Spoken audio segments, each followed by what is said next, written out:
If you felt the music die in your life, this Zimbabwe story will give you the first note back. Stay with me. Rising after the storm. How I rebuilt my life in Zimbabwe. Some days you remember every single detail. For me, that day was a Tuesday in Harare. The sun was doing its usual thing, blazing down on the jacaranda trees. I was walking home from my small workshop, a place filled with the smell of sawdust and varnish. Guitars, mbiras, saxophone. It wasn't just a job, it was my entire life story. My connection to the soul of Zimbabwe. Then I saw it, the eviction notice, a stark white piece of paper on my door. It felt less like a notice and more like a final judgment. Months of financial struggle had laid here. Everything went quiet.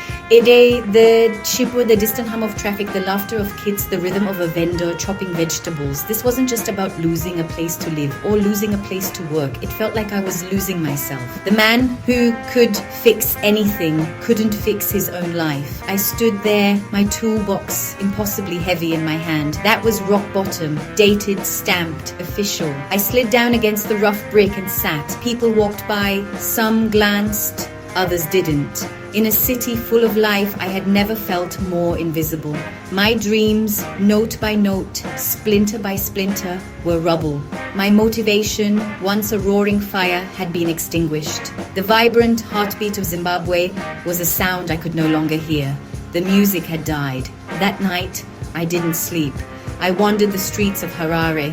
I looked at the lights, the buildings, the shadows, disconnected. My life story felt like it was ending on its bleakest chapter. The weight of failure pressed down on my chest, making it hard to breathe. I had poured every last dollar, every ounce of energy into my craft. It was the longest, most silent night of my life. A profound and terrifying quiet. The days that followed were a blur of shame and survival. I was lucky, I guess. My cousin, Tinashe, took me in. Space on his crowded apartment floor. But generosity doesn't erase the feeling of being a burden. I'd wake to their morning rush and lie there, pretending to be asleep.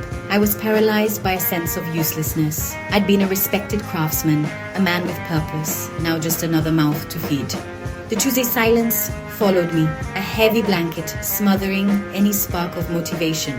My job search became a daily lesson in humility. Hours under the relentless Zimbabwe sun, shop to shop, site to site. Same replies. Sorry, times are tough. Nothing today, my brother. Each rejection chipped away what little was left. I started to believe them. Maybe I was useless. Maybe this was all I deserved. Resilience, nowhere. It felt like a nightmare. My life story unraveling. The emotional toll was worse than the physical. I avoided Tinashe and his wife. I did quickly then disappear.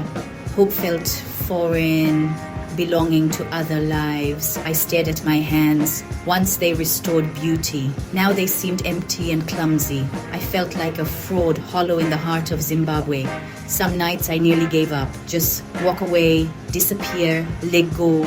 What was the point? The struggle felt endless, a mountain with no peak. Zimbabwe's vibrant culture seen through glass, out of reach. I was a spectator to my own life. Motivation was buried under layers of despair and I didn't know where to start. The turning point didn't come with a lightning bolt or a grand revelation. It came with a small sound. Tinashe's daughter Chipo handed me her toy mbira. Uncle, can you fix it? A cheap plastic thing, one key buzzing loose. I almost said no, but her hope wouldn't let me. My hands trembled as I took it. No proper tools, just a kitchen knife and a small stone. 10 minutes of quiet work. I plucked the key.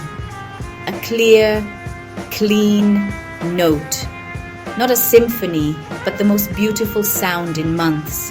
Chipo grinned and plinked a simple tune. That tiny note woke something. I remembered who I was, a craftsman, a fixer. I borrowed a little from Tinashe, not for food, but for basic tools to reclaim myself. At the market, I looked for brokenness and found an old man's guitar with a cracked neck. I offered to fix it for a tiny fee. 2 days, borrowed glue, makeshift clamps, slow, careful work.